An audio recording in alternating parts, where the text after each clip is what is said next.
ಜನವಾರ ಅಂತಕ್ಕಂಥದ್ದು ಬಹಳ ಪವಿತ್ರವಾದಂಥದ್ದು. ಆ ಜನವಾರಕ್ಕೆ ಒಂದು ಮರ್ಯಾದೆ, ಗೌರವ ಎಲ್ಲ ಇದೆ. ಅದರಿಂದ ಪ್ರಯೋಜನ, ಜ್ಞಾನವನ್ನು ಕೂಡ ಹೊಂದಬಹುದು. ಆ ರೀತಿಯಾದಂಥ ಒಂದು ಆ ಜನವಾರಕ್ಕಷ್ಟು ಮಹತ್ವ ಇರತಕ್ಕಂಥ ವಿಚಾರ. ಇದು ನಿಮ್ಮ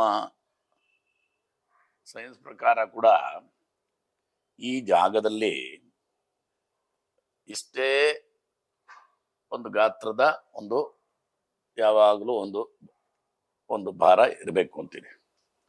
ಕಾರಣ ಏನಂದ್ರೆ ಅದು ಮೆದುಳಿಗೆ ಹೋಗ್ತಕ್ಕಂಥ ಒಂದು ನರ. ಅದಕ್ಕೆ ಆ ಒತ್ತಡ ಇದ್ದಾಗ ಅದು ಒಳ್ಳೆಯ ಚಿಂತನೆ, ಒಳ್ಳೆಯ ಬುದ್ಧಿಯನ್ನು ಕೊಟ್ಟು ಅದಕ್ಕೆ ಬೇಕಾದಂಥ ಇದನ್ನ ಅದು ಮಾಡುತ್ತೆ. ಇದು ಒಂದು ಪಕ್ಕ. ಇನ್ನೊಂದು ಯಜ್ಞೋಪವೀತಂ ಪರಮಂ ಪವಿತ್ರಂ, ಪರಮವಾದ್ದು ಪವಿತ್ರವಾದ್ದು. ಇದನ್ನ ಸಾಧಾರಣವಾಗಿ ಅಂಗಡಿಯಲ್ಲಿ ಸಿಗುತ್ತಲ್ಲ, ಆ ಯಜ್ಞೋಪವೀತ ಅಲ್ಲ ಇದು. ಈ ಯಜ್ಞೋಪವೀತವನ್ನ ತಯಾರು ಮಾಡತಕ್ಕಂಥದ್ದೇ ದೊಡ್ಡ ವಿಷಯ. ಅದನ್ನ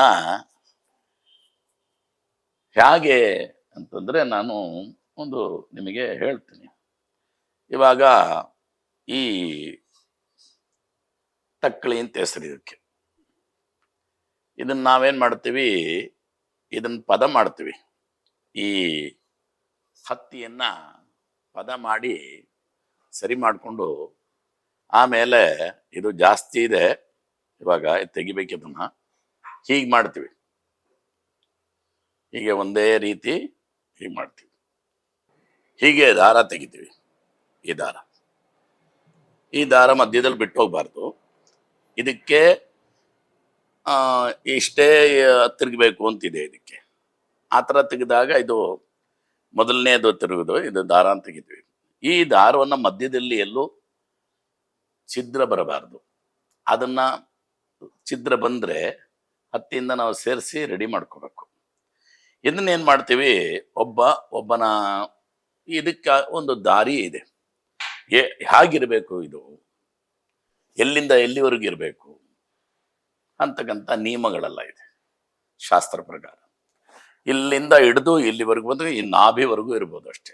ನಾಭಿಗಿಂತ ಮೇಲಿರ್ಬೇಕೇ ವಿನಃ ನಾಭಿಯಿಂದ ಕೆಳಭಾಗಕ್ಕೆ ಈ ಜನರ ಬರಬಾಗಿಲ್ಲ. ನಂಬರ್ 1. ನಂಬರ್ 2, 3 ದಾರ ಇರುತ್ತೆ. ಇವಾಗ ಈ ತರ ಇದೆ, ಈ ತರ ಇದೆ. ಎರಡು ಜನವಾರ, ಯಾಕಂದ್ರೆ ಮದುವೆ ಆಗಿರೋದು ನಮಗೆ 2 ಜನವಾರ. ಒಂದೊಂದು ಜನವಾರದಲ್ಲಿ 300 ಇರುತ್ತೆ. ಇದನ್ನ ತಯಾರು ಮಾಡೋದು ಹೇಗೆ ಅಂತ ಹೇಳ್ತೀನಿ. ಇದು ಎಷ್ಟು ದಪ್ಪ ಇರಬೇಕು ಅನ್ನೋದು ಇದೆ.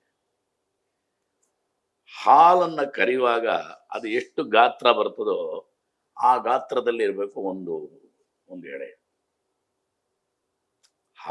ಹಾಲನ್ನ ಕರಿತೀವಲ್ಲ, ಅವಾಗ ಆ ಗಾತ್ರ ಬರುತ್ತಲ್ವ, ಆ ಗಾತ್ರ ಎಷ್ಟಿದೆಯೋ ಅಷ್ಟು ಒಂದು ಬರಬೇಕು.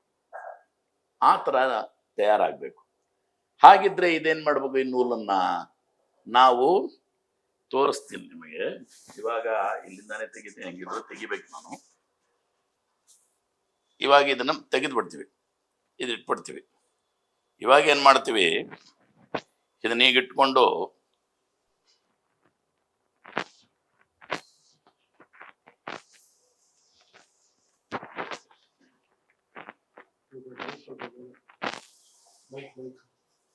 ಮೈಕ್ ಮೇಲೆ ಹಾಕೋ.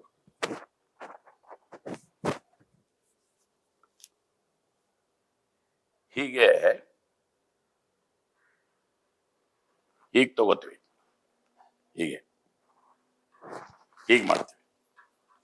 ಇದು ಅವರವ್ರ ಕೈಗೆ ಇರತಕ್ಕಂಥ 45 ಲೆಕ್ಕ ಮಾಡ್ತೀವಿ. ಇದನ್ನ 45 ಲೆಕ್ಕ ಮಾಡ್ಕೊಡ್ತೀವಿ. ಈ 45 ಮಧ್ಯದಲ್ಲಿ ಎಲ್ಲೂ ಚಿದ್ದಾಗಬಾರ್ದು.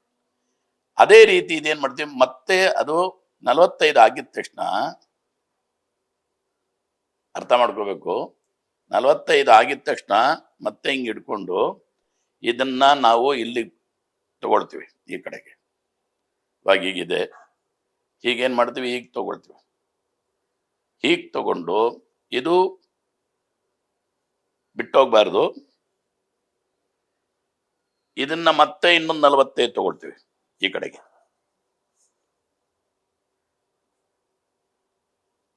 ಈ ದಾರು ಸೇರಿ ಮತ್ತೆ ಇನ್ನೊಂದು 45ನ್ನ ನಾವು ಇಲ್ಲಿ ತಗೊಳ್ತೀವಿ. ಆಯ್ತಾ? ಅದೇ ತೀರಿ ಇನ್ನೊಂದು ಸಲ ಬರುತ್ತೆ ಮೇಲಕ್ಕೆ 45. ಈ 345 ಒಂದಾಗಿ ಸೇರುತ್ತೆ. ಒಂದಾಗಿ ಸೇರಿದ ಮೇಲೆ ಅದನ್ನ ಈ 345 ಒಂದಾದ ಮೇಲೆ ಇದನ್ನ ನಾವೇನ್ ಮಾಡ್ತೀವಿ, ಮಂತ್ರವತ್ತಾಗಿ ಅದನ್ನ ನಾವು ಅದಕ್ಕೆ ಮತ್ತೆ ಅದೇನು ಹೇಳೋದು ಅದಕ್ಕೆ ಅದಕ್ಕೆ ಇದು ಕೊಡೋದು, ಅಲ್ಲಲ್ಲ, ಅದನ್ನ ನಾವು ಮತ್ತೆ 3 ಒಂದಾಗಿ ಸೇರಿ ಹೆಣೆಯೋದು, ಹೆಣೆದು ಬಿಡ್ತೀವಿ. ಅದಕ್ಕೆ ಎಣೆಯಕ್ಕೆ ಮಂತ್ರ ಇದೆ. ಆ ಮಂತ್ರವತ್ತಾಗಿ ಅದನ್ನ ಎಣಿತೀವಿ. ಆ ಮಂತ್ರವತ್ತಾಗಿ ಅದನ್ನ ಎಣೆದು ಅದನ್ನ ರೆಡಿ ಮಾಡ್ತೀವಿ. ಅದು ಆ ಗಾತ್ರ ಬರುತ್ತೆ. ನಾನು ಅವಾಗ ಹೇಳ್ದಂಗೆ ಇದು 3 ಸೇರಿದ್ರೆ ಅವಾಗ ಹಸುವಿನ ಹಾಲು ತೆಗೆದ್ರೆ ಅಷ್ಟು ಪಾತ್ರೆ. ಅದನ್ನ ನಾವೇನ್ ಮಾಡ್ತೀವಿ, 3ಆಗಿ ಅಳತೆ ತಗೊಂಡು ಅವಾಗ ಏನಾಗುತ್ತೆ, ನಮಗೆ ಈ ನಾಭಿವರೆಗೂ ಆ 3 ಬರುತ್ತೆ. ಆ 3ಕ್ಕೆ ಈ ಕಡೆದು ಆ ಕಡೆದನ್ನು ಎರಡೂ ಸೇರಿಸಿ ಬ್ರಹ್ಮಗಂಟೆ ಹಾಕ್ತೀವಿ. ಆ ಬ್ರಹ್ಮಗಂಟಿಗೆ ಮಂತ್ರ ಇದೆ. ಇದಾದ್ಮೇಲೆ ಅದನ್ನ ಪವಿತ್ರವಾಗಿ ತೆಗೆದು, ಇದು ನಾವು ಬೆಳಗ್ಗೆ ಸ್ನಾನ ಮಾಡಿ ಪ್ರತಿನಿತ್ಯ ಸ್ನಾನ ಮಾಡತಕ್ಕಂಥವನಾಗಿ ನಾವು ಅದನ್ನ ಮಾಡೋ ದಿವಸ ನಾವೇನು ತಗೊಳ್ಳೋದಿಲ್ಲ ಆಹಾರ, ಅದು ಮುಗಿಯೋವರೆಗೂ.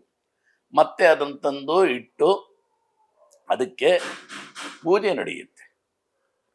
ಪೂಜೆ ನಡೆಯುತ್ತೆ. ಆ ಪೂಜೆಯಿಂದ ಅದು ಸಂಸ್ಕಾರ ನಡೆಯುತ್ತೆ. ಅದಕ್ಕೆ ಅದನ್ನ ಆವಾಗ ಇನ್ನೂ ಪವಿತ್ರ ಆಗ್ಬಿಡುತ್ತದು. ಆವಾಗ ಅದನ್ನು ತೆಗೆದು ಜಾಗ್ರತೆಯಾಗಿ ಇಟ್ಟಿರ್ತೀವಿ. 3ನ್ನ ಹೆಣೆದು ಅದಕ್ಕೆ ಅದಿಷ್ಟೇ ಎಣಿಬೇಕು ಅಂತಿದೆ ಅಷ್ಟು ಎಣಿತೀವಿ. ಅದನ್ನ ರೆಡಿ ಮಾಡಿಕೊಂಡು ಆಮೇಲೆ ಅನಂತರದಲ್ಲಿ ಅದನ್ನು 3 ಮಾಡ್ತೀವಿ. 3 ಮಾಡಿ ಆ ಮಂತ್ರವತ್ತಾಗಿ ಆಮೇಲೆ ಬ್ರಹ್ಮಗಂಟೆ ಹಾಕಿ, ಬ್ರಹ್ಮಗಂಟೆ ಆದಮೇಲೆ ಇದು ಒಂದಾಗುತ್ತೆ, ಒಂದು ಯಜ್ಞೋಪವೀತ ಆಗುತ್ತೆ. ಬ್ರಹ್ಮಚಾರಿಯಾಗಿರ್ತಕ್ಕಂಥವ್ನು, ಮದುವೆ ಆಗದೆ ಇರತಕ್ಕಂಥವ್ನು ಒಂದನ್ನು ಧಾರಣೆ ಮಾಡ್ತಾನೆ. ಮದುವೆ ಆಗಿರ್ತಕ್ಕಂಥವ್ರು 2 ಅಥವಾ 3 ಈ ರೀತಿ ಧಾರಣೆ ಮಾಡೋದು ಪದ್ಧತಿಯಲ್ಲಿದೆ. ಇದಕ್ಕೆ ಎಷ್ಟು ವಯಸ್ಸು, ನಿಗದಿ ಎಷ್ಟು ಅಂತಂದ್ರೆ 3 ತಿಂಗಳು ಅದಕ್ಕೆ ನಿಗದಿ. ಆ ಮಧ್ಯದಲ್ಲಿ ನಾವು ಬೇರೆ ಜಾಗಕ್ಕೆ ಹೋಗಿ ಯಾರು ಅದು ಇದು ಸಾವು ಅದು ಈ ಸಮಾಚಾರ ಇದೆಲ್ಲ ಬಂದಾಗ ಮತ್ತೆ ನಾವು ಅದನ್ನ ಚೇಂಜ್ ಮಾಡ್ಕೋಬೇಕಾಗುತ್ತೆ. ಈ ತರ ಬರ್ತದೆ. ಆ ರೀತಿ ಇರ್ತಕ್ಕಂಥದ್ದಕ್ಕೆ 3 ತಿಂಗಳಿರ್ತಕ್ಕಂಥ ಈ ಯಜ್ಞೋಪವೀತ ಅದಾದ್ಮೇಲೆ ಅದರ ಪವಿತ್ರತೆ ಹೊಟ್ಟೋಗುತ್ತೆ. ನಾವು 6 ತಿಂಗಳು ಇಟ್ಕೊಂಡಿರ್ತೀವಿ, 1 ತಿಂಗಳು ಒಂದು ವರ್ಷ ಇಟ್ಕೊಳ್ತೀವಿ ಅಂದ್ರೆ ಅದು ನಡೆಯಲ್ಲ. ಹಾಗಾಗಿ ಈ ಯಜ್ಞೋಪವೀತದ ಮತ್ತೆ ಈ ಯಜ್ಞೋಪವೀತವನ್ನ ಧಾರಣೆ ಮಾಡಿಕೊಂಡು ಮಂತ್ರವತ್ತಾಗಿ ಗಾಯತ್ರಿ ಮಂತ್ರಗಳನ್ನ ಪಠನೆ ಮಾಡತಕ್ಕಂಥ ಸಂದರ್ಭದಲ್ಲಿ ಅದಕ್ಕೆ 3 ಭೂಹು ಭುವಃ ಸುವಃ 3 ಲೋಕಗಳಲ್ಲಿ ಇರತಕ್ಕಂಥ ಒಂದು ನಮಗೆ ಏನು ಸ್ಥಾನವೆಲ್ಲ ಇದೆಯೋ ಅದು ಲಭ್ಯವಾಗಕ್ಕೆ ಒಂದು, ಮತ್ತೆ ತತ್ ಸವಿತುಹು ವರೇಣ್ಯಂ ಇರ್ತಕ್ಕಂಥ ಸೂರ್ಯದೇವತೆಯನ್ನ ಪ್ರಾರ್ಥನೆ ಮಾಡಿ ನನ್ನ ಚಿತ್ತ ಧಿಯೋಯೋನ ಪ್ರಚೋದಯಾತ್, ನನ್ನ ಚಿತ್ತ ಶುದ್ಧವಾಗಿರಬೇಕು, ನ್ಯಾಯವಾಗಿರಬೇಕು, ನಿನ್ನನ್ನು ಸ್ಮರಣೆ ಮಾಡಬೇಕು, ನಿನ್ನನ್ನು ಹೊಂದಬೇಕು. ನಿನ್ನ ತರಂಗ ಬರ್ತಾ ಇರುತ್ತಲ್ಲ ಸೂರ್ಯಂದು, ಬರ್ತಾ ನಂದು ವೃದ್ಧಿ ಆಗ್ತಾ ಇರಬೇಕು. ಅಷ್ಟು ಪವಿತ್ರವನ್ನ ಇರ್ತಕ್ಕಂಥ ಈ ಯಜ್ಞೋಪವೀತವನ್ನ ಸಾಧಾರಣವಾಗಿ ಅವ್ರು ನೋಡ್ಬಿಟ್ರಲ್ಲ ನ್ಯಾಯವಾದು. ಒಬ್ಬ ವಿದ್ಯಾರ್ಥಿಯ ಒಂದು ವಿದ್ಯೆ ಹೊಟ್ಟೋಯ್ತು, ಅವನ್ ಪರೀಕ್ಷೆ ಕೂತ್ಕೋಬೇಕು, ಅವ್ನು ಅನಾವಶ್ಯವಾಗಿ ಮಾಡಿದ್ದಾರೆ. ಇದು ಬಹಳ ಖಂಡನೀಯವಾದ ವಿಷಯ. ಒಂದು ಜಾತಿಯ ಮೇಲೆ ಈ ಪ್ರಭಾವವನ್ನು ಬೀರಬಾರದು. ಯಾವ ಅಧಿಕಾರಿಗಳು ಬೀರಿದಾರೋ ಅವ್ರು ಬೇರೆ ಏನೋ ಉದ್ದೇಶ ಇಟ್ಕೊಂಡಿದ್ದಾರೆ ಅಂತ ಕಾಣುತ್ತೆ. ಇದೆಲ್ಲ ಬೇರೆ ಯಾರು ಇಲ್ಲಿವರೆಗೂ ಆ ಥರ ಎಲ್ಲ ಮಾಡಿಲ್ಲ. ಬುದ್ಧಿ ಇರ್ತಕ್ಕಂಥವ್ರು ಮಾಡೋದು ಇಲ್ಲ. ಯಾಕೆಂದ್ರೆ ಅದು ಅವರ ಸ್ವಂತ ವ್ಯವಹಾರ. ಅದನ್ನ ಹೋಗಿ ಅದರಲ್ಲೇ ಅವ್ನು ನೇಣು ಹಾಕೊಳ್ತಾನೆ ಅಂತಂದ್ರೆ, ಈ ದಾರದಲ್ಲಿ ನೇಣು ಹಾಕೊಳ್ತಾರೆ ಅಂತಂದ್ರೆ ಇನ್ನು ಇದಕ್ಕಿಂತ ಅಪಹಾಸ್ಯ ಬೇರೆ ಏನಿಲ್ಲ. ಇದು ಬಹಳ ತಪ್ಪಾದಂತ ವಿಚಾರ. ಈ ಯಜ್ಞೋಪವೀತಿಗೆ ಇಷ್ಟೊಂದು ಪವಿತ್ರತೆ ಇರ್ತಕ್ಕಂಥ ಯಜ್ಞೋಪವೀತ ಇದು. ಈಗ ಹೇಳ್ತಿದ್ದೀನಿ 3 ತಿಂಗಳ ಕಾಲ ಅದರ ಪವಿತ್ರತೆ ಇರುತ್ತೆ ಅಂತ. ಇಂತಿಷ್ಟು ಜಾಗಗಳಿಗೆ ಸಮಯದಲ್ಲಿ ನಾವು ಅದನ್ನ ಧರಿಸೋದಿಲ್ಲ, ಅದನ್ನ ಮತ್ತೆ ನಾವು ಅಲ್ಲ, ಧರಿಸೋದಿಲ್ಲ ಅಲ್ಲ, ಆತರ ಇರುತ್ತೆ. ನಾವು ಇವಾಗ ಸಾವುಗೆ ಹೋಗ್ತೀವಿ, ಮುಖ್ಯವಾಗಿ ಸ್ಮಶಾನಕ್ಕೆ ಹೋಗ್ತಾನೆ, ಸಾವುಗೆ ಹೋಗ್ತಾನೆ ಅಂತಂದ್ರೆ ಬಂದಿದ ತಕ್ಷಣ ಅದನ್ನ ನಾವು ರಿಮೂವ್ ಮಾಡ್ಬಿಡ್ತೀವಿ. ಬೇರೆ ಇನ್ನೊಂದು ತೆಗೆದು ನಾವು ನಮ್ಮ ಹತ್ರ ಇಟ್ಟಿರುತ್ತೀವಿ ರೆಡಿಯಾಗಿ, ಅದನ್ನ ನಾವು ಧಾರಣೆ ಮಾಡ್ಕೊಳ್ತೀವಿ, ಅಂದ್ರೆ ಬದಲಾಯಿಸ್ಕೊಳ್ತೀವಿ. ಅಂದ್ರೆ ಗರಿಷ್ಠ ಅಂದ್ರೆ 3 ತಿಂಗಳವರೆಗೂ ಅದಕ್ಕೆ ಮರ್ಯಾದೆ ಇರೋದು. ಆಮೇಲೆ 1 ತಿಂಗಳು ಇರ್ಬೋದು ಅಂತ ಇಟ್ಕೊಳ್ಳಿ, ಒಂದು 15-20 ದಿವಸ ಅದು ಇರ್ಬೋದು, ತಪ್ಪೇನಿಲ್ಲ. ಯಾಕಂದ್ರೆ ಈ ಪ್ರಮಾಣದಲ್ಲಿ ತಯಾರಾಗಬೇಕಾದಂಥದ್ದು ಯಜ್ಞೋಪವೀತ ಅಂಗಡಿ ಸಿಗೋದು ಅದು ಯಜ್ಞೋಪವೀತ ಅಲ್ಲ. ಈ ಯಜ್ಞೋಪವೀತಕ್ಕೆ ಈ ರೀತಿ ನಾವು ತಯಾರು ಮಾಡಿ ನಾವು ಅದನ್ನ ಧಾರಣೆ ಮಾಡ್ಕೊಳ್ತೀವಿ. ಅಂದ್ರೆ ಪುರಾಣ ಇತಿಹಾಸದಲ್ಲಿ ಏನಾದ್ರು ಪುರಾಣ ಇತಿಹಾಸ ವೇದದಲ್ಲೇ ಇದೆಯಾ? ಇದೆಲ್ಲ ವೇದಗಳಲ್ಲೇ ಇದೆ. ಯಜುರ್ವೇದದಲ್ಲಿದೆ, ಋಗ್ವೇದದಲ್ಲಿದೆ, ಎಲ್ಲಾ ವೇದದಲ್ಲೂ ಇದನ್ನ ಸಂಧ್ಯಾವಂದನೆ ಅಂತ ಇಟ್ಟಿದ್ದಾರೆ. ಆ ಸಂಧ್ಯಾವಂದನೆಗೆ ಇರಬೇಕಾದ್ರೆ ಅವನಿಗೆ ಯೋಗ್ಯತೆ ಬರಬೇಕು. ಸಂಧ್ಯಾವಂದನೆ ಮಾಡಕ್ಕೆ ಯೋಗ್ಯತೆ ಬರೋ 3 ಹೊತ್ತು ಸಂಧ್ಯಾವನ ಮಾಡ್ಬೇಕು. ಅವನು ಒಬ್ಬ ಬ್ರಾಹ್ಮಣ ಹುಡುಗ ಒಟ್ಟುವಾಗಿ ಅವನಿಗೆ ಯಜ್ಞೋಪವೀತ ಧಾರಣೆ ಮಾಡಬೇಕು ಅಂತಂದ್ರೆ ಅವ್ರ ತಂದೆಯವರು ಉಪದೇಶ ಮಾಡ್ತಾರೆ ಅವನಿಗೆ ಗಾಯತ್ರಿ ಮಂತ್ರವನ್ನ. ತಂದೆನೇ ಗುರು ಆಗ್ತಾರೆ ಆ ಸ್ಥಾನದಲ್ಲಿ. ಆ ತಂದೆ ತನ್ನ ಸ್ವತ್ತನ್ನ, ಇದು ವೇದದ ಸೊತ್ತು, ಈ ವೇದದ ಸೊತ್ತನ್ನ ಋಷಿಗಳು ಕೊಟ್ಟಿದ್ದಾರೆ. ಋಷಿಗಳು ಕೊಟ್ಟಂತ ವೇದ ಸೊತ್ತನ್ನು ದೇವತೆಯನ್ನ ಕಾಪಾಡ್ತಕ್ಕಂಥ ಮಂತ್ರ ಇದು. ದೇವತೆಯನ್ನ ಕಾಪಾಡ್ತಕ್ಕಂಥ ಮಂತ್ರ ಇದು. ಇವಲ್ಲ ಬರೀ ಮನುಷ್ಯನ ಕಾಪಾಡೋದಲ್ಲ. ದೈವಾಧೀನಂ ಜಗತ್ ಸರ್ವಂ ಮಂತ್ರಾಧೀನಂತು ದೈವತಂ ತನ್ಮಂತ್ರಂ ಬ್ರಾಹ್ಮಣಾಧೀನಂ ಬ್ರಾಹ್ಮಣೋ ಮಮದೇವ ಕೃಷ್ಣ ಪರಮಾತ್ಮ ಹೇಳಿದ್ದು. ಹಾಗಾಗಿ ಯಸ್ಯ ನಿಶ್ವಸಿತಂ ವೇದ ಅಂತ ಹೇಳುತ್ತೆ. ಈ ದೇವತೆಯ ಉಸಿರಾಟ ಇದೆಯಲ್ಲ, ಅದು ಈ ವೇದ. ಈ ವೇದದ ಸಾರ ಈ ಗಾಯತ್ರಿ ಮಂತ್ರ. ಗಾಯತ್ರಿ ಮಂತ್ರವನ್ನ ಉಪದೇಶ ಮಾಡೋದು ಅವನಿಗೆ ಬ್ರಹ್ಮಚಾರಿಗೆ ಬ್ರಹ್ಮೋಪದೇಶ ಅಂತ ಹೇಳ್ತಾರೆ. ಈ ಬ್ರಹ್ಮವನ್ನ ಉಪದೇಶ ಮಾಡ್ತಾರೆ. ಅವಾಗ ಈ ಯಜ್ಞೋಪವೀತವನ್ನು ಧಾರಣೆ ಮಾಡ್ತಾರೆ. ಅಲ್ಲಿಂದ ಪ್ರಾರಂಭ ಆಗುತ್ತೆ ಅವನಿಗೆ ಯಜ್ಞೋಪವೀತ. ಪ್ರಾರಂಭ ಆಗಿ ಅವನು ಬ್ರಹ್ಮಚಾರಿ ಆಶ್ರಮ, ಗೃಹಸ್ಥಾಶ್ರಮ ಹೀಗಾಗಿ ಬರ್ತಾನವನು. ಆ ಯಜ್ಞೋಪವೀತವನ್ನ ಅವನು ಕಾಪಾಡ್ಕೊಂಡ್ಬರ್ಬೇಕು. ಇದೊಂದು ಸೊತ್ತು, ಲೋಕಕ್ಕೆ ಕ್ಷೇಮವಾಗಿರ್ತಕ್ಕಂಥದ್ದಕ್ಕೆ ವೇದ ಒಂದು ಸೊತ್ತು. ಯಾಕೆ ಅಂದ್ರೆ ದೇವತೆಗಳ ಉಸಿರಾಟವೇ ಇರೋದ್ರಿಂದ ಆ ಸೊತ್ತನ್ನು ಇವನ್ ಕಾಪಾಡಬೇಕು ಅಂತ ಇವನ ಧರ್ಮ. ಇವನಿಗಿರ್ತಕ್ಕಂಥ ತಂದೆವನ್ನ ಇವನ ಹತ್ರ ಕೊಡಬೇಕು. ಹೇಗೆ ಸೊತ್ತನ್ನು ಅನುಭವಿಸ್ತಾನೋ ಹಾಗೆ ವೇದವನ್ನು ಇವನು ಕಾಪಾಡ್ಕೊಂಡ್ ಬರ್ಬೇಕು. ಇದು ಪ್ರತಿನಿತ್ಯ ಇರತಕ್ಕಂಥ ವಿಚಾರ. ಅದಕ್ಕಾಗಿ ಈ ಯಜ್ಞೋಪವೀತವನ್ನ ನಾವು ಶುದ್ಧತೆಯಿಂದ ಬಹಳ ಪವಿತ್ರತೆಗೆ ಯಜ್ಞೋಪವೀತವನ್ನ ನಾವು ಧಾರಣೆ ಮಾಡ್ತೇವೆ. ಸರಿ, ಹುಟ್ಟಿದ ಮಗು ಯಾವ ಹಂತದಿಂದ ಜನಿವಾರ ಧರಿಸೋದಕ್ಕೆ ಆರಂಭವಾಗುತ್ತೆ? ಅದಕ್ಕೆ ಮಗುಗೆ ಸುಮಾರು 7ನೇ ವಯಸ್ಸಿನಲ್ಲಿ ಅವನಿಗೆ ಯಜ್ಞೋಪವೀತ ಧಾರಣೆಯನ್ನು ಮಾಡಬೇಕು ಅಂತಿದೆ ನಮಗೆ ಶಾಸ್ತ್ರ. ಗರ್ಭಾಷ್ಟಮೇಶು ಬ್ರಾಹ್ಮಣಮುಪನಯೇತ ಅಂತ ಇದೆ, ಸೂತ್ರ ಇದೆ ನಮಗೆ. ಸೂತ್ರದಲ್ಲಿ ಗರ್ಭದಲ್ಲಿ ಒಂದು ವರ್ಷ ವಾಸ ಆಗ್ಬಿಡುತ್ತೆ.